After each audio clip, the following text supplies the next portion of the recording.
결혼한 지 3년 된 31살 여자입니다. 남편이 저보다 4살 연상으로 올해 35살이긴 하지만 집안에서는 늦둥이라 그런가. 시댁에 가면 애기 취급받는 막내나 다름없어요. 연애하는 동안에는 나이차가 많이 나던 남편이 그렇게 어른스러워 보일 수가 없었는데 집에서는 애기 취급을 받으니까 그 느낌도 참 새롭더라고요. 남편이로 아주버님 한 분 계시고 신우 한 분 계시거든요. 아버님은 남편이 20대 때 돌아가셨다고 들었고 70대 중반이신 어머님 밑으로 집안에서 첫째인 곧 50대에 접어드는 아주버님과 40대 중반인 신우가 있어요.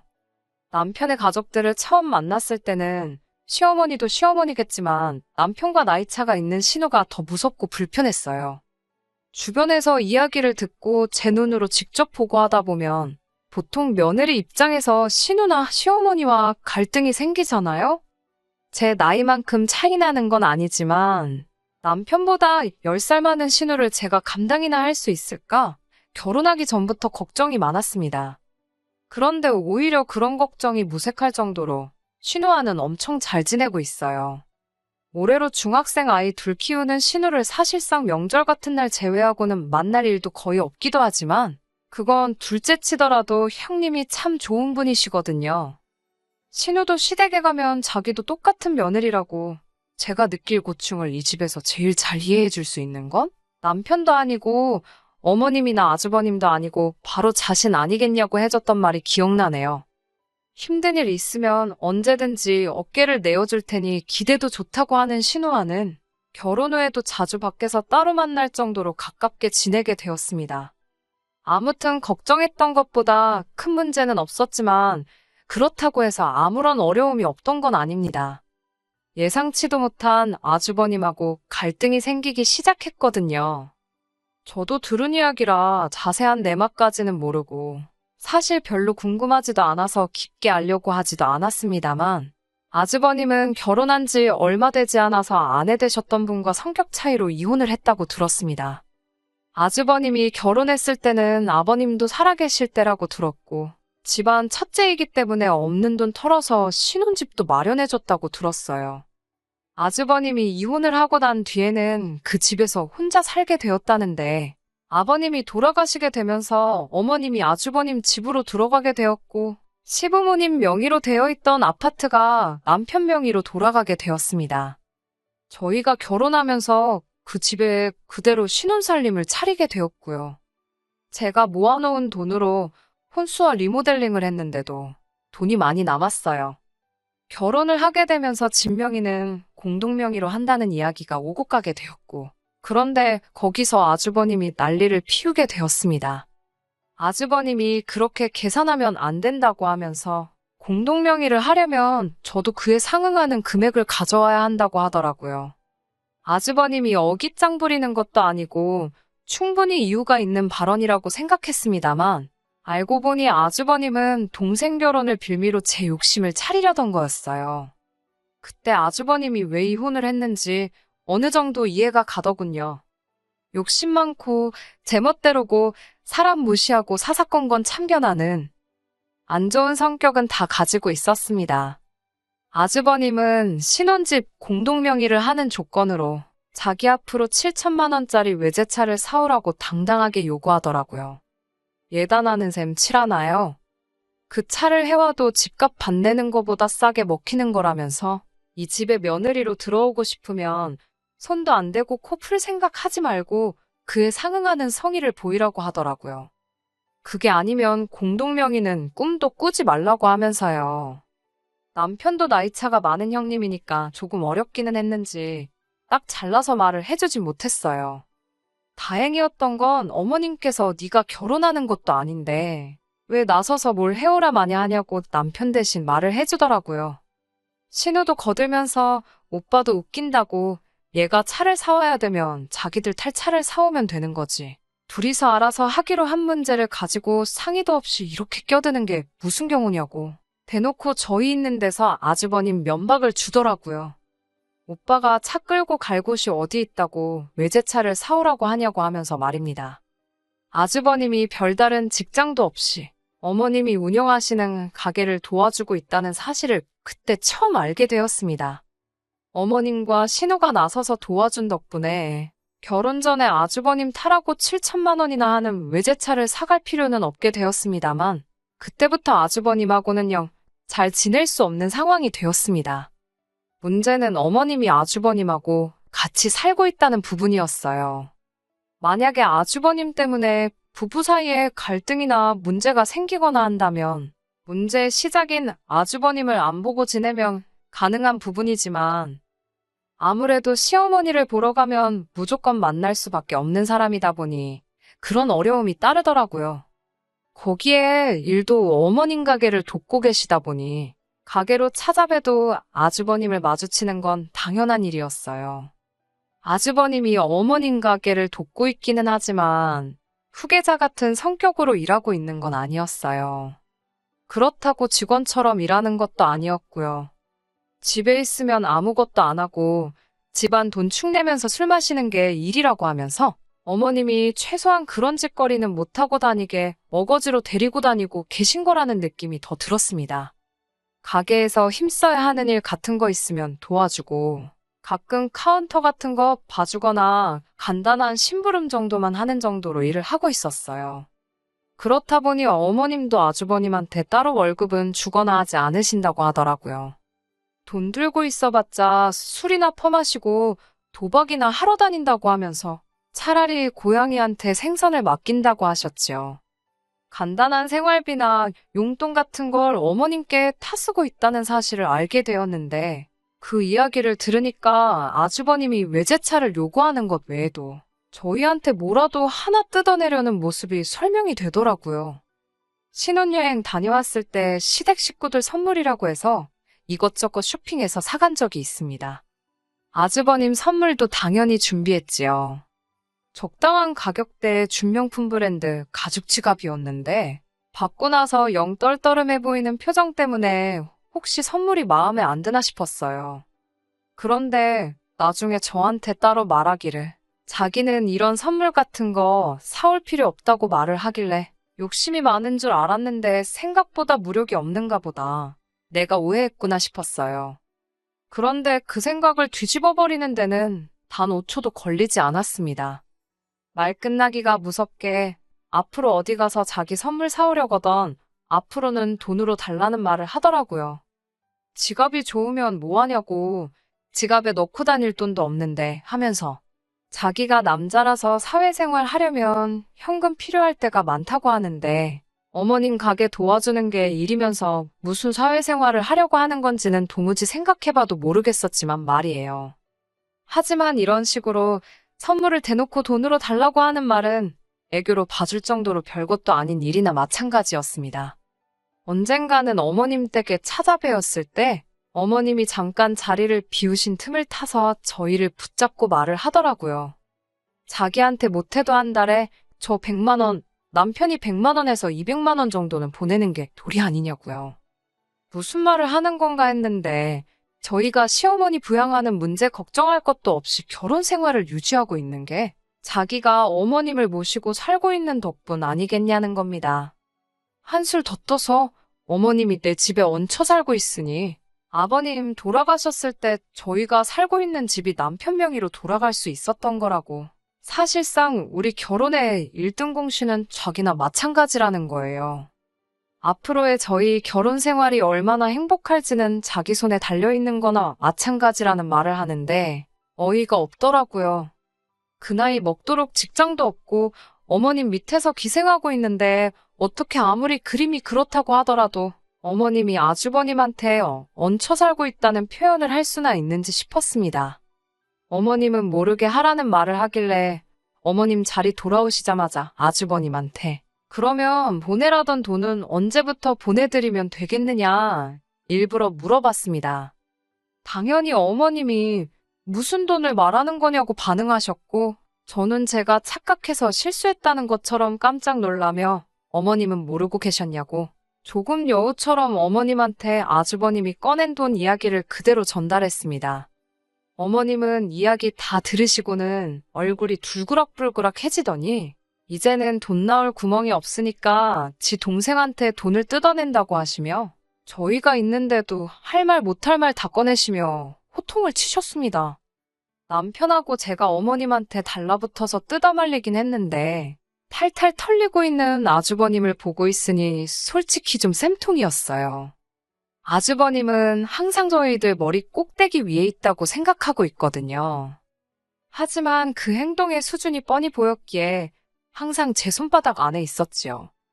한두 번씩 돈 문제를 가지고 사소한 사건을 만들어내기는 했는데 결국엔 아주버님 손으로 제 돈 10원짜리 하나 들어간 적이 없었지요. 욕심을 조금이라도 덜 냈으면 어떻게 제가 속아 넘어갔을 수도 있겠는데 매번 저렇게 말도 안 되는 과한 욕심을 부리다 보니 안 들킬 것도 들켜서 본전도 못 찾고는 했습니다. 아주버님이 아무리 노력을 해도 저에게 항상 간파를 당했고 혹시나 아주버님이란 위치로 저를 깔아뭉개려고 하면 항상 어머님이나 신우가 제 편을 들어주면서 방패막이 되어주었습니다. 남편이 의외로 아주버님에게 유독 약한 모습을 보였던 점이 아쉽기는 했지만 남편이 아니더라도 시어머니나 신우가 제 편에 서서 항상 도와주는데 딱히 무서울 건 없었네요. 그렇게 신혼 때부터 현재까지 아주버님이 몇 번의 꼼수를 부렸지만 제가 현명하게 대처해가며 사전에 방지를 했고 큰일로 키우지 않고 항상 좋게 좋게 잘 넘어가고 있었습니다. 어머님도 신우도 아주버님이 이런 사람인 걸 이미 알고 있었기에 오히려 이 정도인데도 일 크게 안 만들고 아무 일도 없었다는 듯이 잘 대처하는 저였기에 저를 더 아껴주셨던 것 같네요. 그런데 얼마 전 도무지 참을 수 없는 아주버님의 행동에 전에 없을 정도로 한판 크게 붙게 되는 사건이 생기게 되었습니다. 저한테 여동생이 있어요. 연년생이고 올해 30이지요. 여동생이 대학 생활 하다가 미국으로 잠깐 어학연수차 간 적이 있었습니다. 그런데 거기서 한국교포 사업가와 연애를 시작하게 되었고 어학연수가 끝나고 한국에 들어오는 대신에 그 사람하고 결혼을 하게 되었어요. 개인적인 사정으로 동생 결혼식에는 다녀오지 못했는데 그동안 무소식이 희소식이라고 아무 연락이 없길래 여동생이 미국에서 자리 잡고 잘 지내고 있는가 싶었습니다. 그런데 얼마 전에 여동생이 이혼을 하게 되었다는 소식을 듣게 되었어요. 미국에서 좋은 조건으로 회사도 다니고 있었고 자리도 잘 잡았고 신분 문제도 다 해결된 상태였는데 제 동생은 이 꼴저꼴 보기 싫다는 이유로 그냥 이민생활 정리하고 한국으로 얼마 전에 돌아오게 되었습니다. 좋은 일로 돌아온 건 아니지만 서로 결혼식 때도 곁에 있어주지도 못했고 떨어져 지낸 기간이 워낙에 길었다 보니 여동생이 다시 제 옆에서 지내게 되었다는 사실이 기쁘기도 하더라고요. 이제 곁에서 같이 지내면서 그동안 자매끼리 못한 것도 해보고 그럴 생각에 부풀어 있었습니다. 아무튼 여동생이 돌아오고 나서 시어머니도 신우도 제 동생을 같이 한번 보고 싶다고 하셨어요. 두 분 다 저한테는 소중한 가족이 되어준 사람들이고 해서 남편 가족들과 해서 여동생과 자리를 한번 만들게 되었습니다. 인연 없이 지내온 형부인데 형부뿐만 아니라 형부 가족들까지 자리에 있으니 제 동생이 아무리 괜찮다고 생각하려고 해도 불편한 점이 많았겠지요. 동생이 긴장하고 정신없는 모습을 보이긴 했지만 그래도 적당히 분위기 좋게 자리가 끝났다고 생각을 했습니다. 그런데 아주버님과의 문제는 그날 이후에 생기게 되었습니다.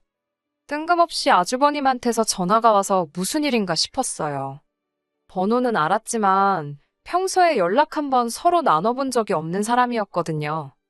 그런데 다짜고짜 아주버님이 제 여동생 전화번호를 물어보길래 그때 딱 이 사람이 무슨 꿍꿍이로 전화를 했는지 알게 되었습니다. 몇 번 거절을 했음에도 불구하고 포기를 모르고 계속해서 연락을 해오고 제 동생 전화번호를 물어보더군요. 아주버님한테 전화 받는 것도 스트레스인데 그 내용이 제 동생 연락처를 달라고 하는 거다 보니 더 스트레스를 받았습니다. 남편은 아주버님한테 약한 모습을 보이다 보니 이 이야기를 꺼내지도 않았고 그런데 이번만큼은 다른 사람도 아니고 내 가족 일인데 시어머니나 신우한테 부탁하는 것보다 내 선에서 잘나야겠다 하는 생각이 들어서 제가 직접 아주버님을 만나 단판을 짓기로 했습니다. 단도직입적으로 말부터 꺼냈어요. 아주버님이 제 여동생을 만나겠다는 게 말이나 되는 소리냐고요. 그랬더니 아주버님은 제 말 뜻도 똑바로 이해 못하고 요즘 겹사돈 되는 게 부끄러운 일이 아니라고 가장 중요한 건 두 사람 마음이 아니겠냐 하면서 어려워 말라고 하더군요. 설마 제가 겹사돈이 될까봐 이러겠냐고 하니까 걱정하지 말라면서 우리가 결혼하게 되면 시어머니는 자기들이 그대로 모시고 살겠다고 하는 겁니다. 두 사람 마음이 중요한 거라는 건 또 무슨 말인가 했더니 그날 다 같이 모인 식사 자리에서 제 여동생이랑 눈이 몇 번이나 마주쳤답니다. 그 뒤로도 자꾸 눈이 마주치는 걸 보니 제 동생이 자기한테 관심이 있는 것 같아 보인다고. 그런데 아주버님 생각에는 언니이자 재수인 제가 두 사람을 도와주지는 못할 망정 이렇게 못 만나게 회방을 놓고 있다고 생각했나 봅니다. 방해꾼 노릇 그만하고 이제 두 사람을 위해 양보하라고요. 동생이 윗동서가 될 것 같으니까 기분 나빠서 그러는 거냐고 하는데 어이가 없어서 웃음도 안 나오더군요. 아주버님이 일찍 결혼해서 이혼만 안 했어도 내 동생만한 딸이 있는 나이라는 건 생각도 안 해봤냐고. 둘이 만나는 게 아주버님 생각에는 말이나 되냐고 정도껏 하셔야지. 자꾸 이러면 저도 가만히 있지 않겠다고 한 소리를 했어요. 아주버님은 뻔뻔하게 저한테 데려 성질을 내더군요. 자기가 데려가 준다고 할 때 고맙다고 하고 보내는 게 맞지 알리으려는 겁니다. 유학 다녀온 것도 모자라서 한번 다녀온 여잔데 30까지 넘었으면 평생 혼자 살 팔자나 마찬가지라는 겁니다. 솔직히 자기가 자원봉사하는 거나 마찬가지라면서 저한테도 문제가 있다고 떠드는데 한다는 말이 아주버님이 혼자 시어머니 모시고 살면 그 고생이 얼마나 심하겠냐고. 진작에 제가 제 주변 사람들을 아주버님하고 이어줬어야 한다는 거예요. 자기는 깨어있는 사람이라서 20살 차이는 문제가 된다고 생각하지 않는다는데 정말 뚫린 입이라고 잘도 짓거리더군요. 50살 먹은 이혼남의 직업도 뭣도 없으면서 아직도 어머니 밑에 기생하면서 살고 있는 주제에 무슨 소리를 들으려고 주변 사람을 소개시켜주냐고 제발 주제 좀 파악하라고 한마디 했네요. 아주버님의 님자도 붙이기 싫어서 아주버라고 부르고 싶더라고요. 웬만하면 그동안도 일 크게 안 만들고 그냥저냥 넘어갔는데 도무지 참을 수가 없어서 할 말 못할 말 다 쏟아내고 집으로 돌아왔습니다. 동생 구제해주고 싶으면 빨리 마음 바꾸라고 제 뒤통수에 대고 끝까지 저한테 뻔뻔하게 큰 소리 치기는 했지만 막상 지도 쪽팔린 건 아는 건지 시어머니한테는 따로 말을 안 했나 봐요. 어머님한테서는 따로 연락이 없었으니 말입니다. 집에 돌아오자마자 남편한테 아주버님 좀 어떻게 해달라고 큰 소리를 쳤어요. 왜 아주버님 때문에 내가 남편한테 큰 소리 쳐야 하는지도 모르겠고 정말 너무 화가 나서 참을 수가 없더라고요. 그동안 아주버님 일이라면 어려워하던 남편이라서 그런지 더 열이 받았는데 남편도 이번만큼은 그냥 넘어가서는 안 되겠다고 말을 하면서 아주버님한테 전화를 걸더라고요. 그런데 남편이 아주버님한테 화는 안 내고 아주버님 화를 풀어주면서 살살 달래더라고요. 그러면서 아무래도 처제가 형수님 되는 건 아닌 것 같다고 제 동생한테 찝쩍거리지 못하게는 단단히 말해주긴 했지만 아주버님한테 저렇게 나오는 남편을 이해할 수가 없었습니다. 남편한테 지금 그게 일을 해결한 거냐고 큰 소리를 쳤네요. 그런데 남편이 자기가 다 생각이 있다면서 저한테 계획을 말해주더라고요. 그 계획을 들으니까 우리 남편 제법인데? 하는 생각이 들어서 남편에게 믿고 맡겨보기로 했습니다. 아주버님을 다시 만난 건 바로 그 다음 주 주말이었어요. 아주버님을 불러낸 건 저였습니다. 주변에 마침 20살 차이도 문제없다고 하는 사람이 있어서 제 동생 대신에 그 사람을 소개시켜주겠다고 불러냈지요. 아주버님이 기고만장해서는 이제야 정신을 차렸다는 듯이 으스대더라고요. 무슨 일이 벌어질지도 모른 채 말입니다. 그래도 소개받는다고 머리에 못도 바르고 제법 힘 좀 주고 나왔더라고요. 아주버님한테는 남편이 그분을 모시고 오기로 했으니 잠시만 기다려달라 했지요. 시계 봤다가 창밖을 봤다가 아주 떨려서 죽겠나 보더라고요. 이윽고 남편이 도착했고 남편 옆에 동행하신 분을 보더니 아주버님 얼굴이 아주 당황해서는 표정이 다 일그러지더군요.